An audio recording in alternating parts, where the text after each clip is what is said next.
राधे राधे दोस्तों। बच बारस माता की कहानी, बच बारस की कहानी व बच बारस व्रत उद्यापन। दोस्तों, आज की कहानी गौर से सुनिएगा और ध्यान लगा के सुनिएगा। बच बारस का व्रत भाद्रपद माह के कृष्ण पक्ष की द्वादशी और कार्तिक माह के कृष्ण पक्ष की द्वादशी को किया जाता है और बच बारस की कहानी सुनी जाती है। इसे गौत्सव द्वादशी के नाम से भी जाना जाता है। यह व्रत पुत्रवती स्त्रियां पुत्र की मंगल कामना के लिए करती हैं। गौत्सव द्वादशी या फिर बच बारस के दिन गाय और बछड़े की पूजा की जाती है। बच बारस के दिन गीली मिट्टी से गाय, बछड़ा, बाघ की मूर्ति बनाकर पाटे पर रखकर अंकुरित मूंग, मोट और चने चढ़ाए जाते हैं। इस दिन गेहूं, जौ और गाय के दूध से बनी वस्तुओं का प्रयोग नहीं किया जाता। इस दिन निराहार रहकर व्रत करते हैं और बच बारस की कहानी सुनते हैं। तो आइए जानते हैं बच बारस की कहानी। एक साहूकार था जिसके 7 बेटे थे। साहूकार ने एक तालाब बनवाया, लेकिन 12 वर्षों तक भी वह तालाब नहीं भरा। साहूकार ने कुछ विद्वान पंडितों से पूछा कि इतने दिन हो गए हैं लेकिन मेरा तालाब क्यों नहीं भरता है। तब पंडितों ने कहा कि तुम्हें तुम्हारे बड़े बेटे की या तुम्हारे बड़े पोते की बलि देनी होगी, तभी जाकर ये तालाब भरेगा। साहूकार ने पंडित की बात मानकर अपनी बड़ी बहू को पीहर भेज दिया। साहूकार की बहू हमेशा 6 बारस का व्रत कर बच बारस की कहानी सुनती थी। बड़ी बहू के पीहर जाने के बाद साहूकार ने बड़े पोते की बलि चढ़ा दी। तब घनघोर मेघ बरसने लगे और तालाब भर गया। जब साहूकार तालाब की पूजा करने जाने लगा तो लोग भी उसके साथ साथ तालाब की पूजा करने जाने लगे।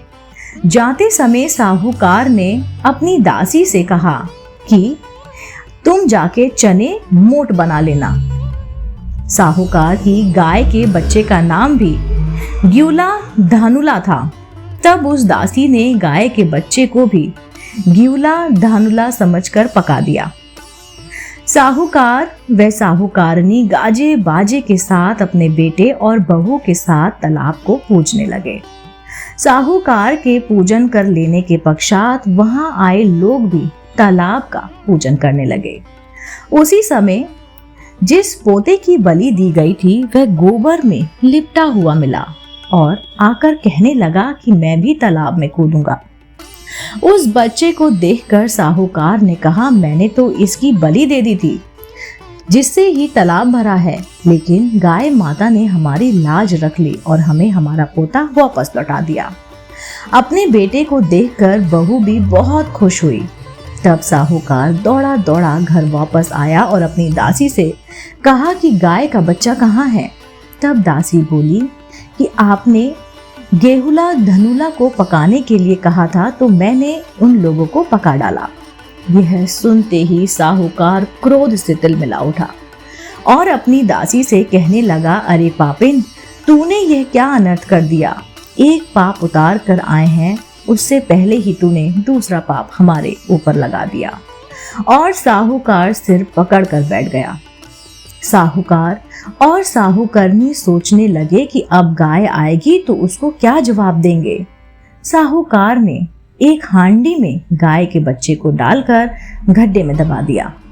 जब शाम को जंगल में से गाय आई तो उसने अपने बच्चे को वहां नहीं देखा और चिल्लाने लगी और गड्ढे में दबी हुई हड्डियां को खोदने लगी। जब गाय ने हांडी को खोदकर निकाल लिया तो उसमें से गाय का बछड़ा निकलाया। जब साहूकार को पता चला, वह भी बछड़े को देखने के लिए गया। तब उसने देखा कि बछड़ा तो गाय का दूध पीने में व्यस्त है। तब साहूकार ने पूरे गांव में ढिंढोरा पिटवा दिया कि सभी स्त्रियों को बच बारस का व्रत करना चाहिए। ये बच बारस माता जैसे साहूकार की बहू को दिया वैसे हम सबको देना। बच बारस की कहानी सुनने वालों को, बच बारस की कहानी कहने वालों को और सभी को देना। यह थी बचबारस की कहानी या फिर बचबारस की कथा। हम आशा करते हैं कि आपको बचबारस की कहानी पसंद आई होगी। दोस्तों, अगर आप ऐसी ही धार्मिक पौराणिक कहानी कथाएं सुनना पसंद करते हैं तो आप मेरे चैनल आध्यात्मिक कहानियों को तुरंत से लाइक कीजिए, शेयर कीजिए और सब्सक्राइब कीजिए।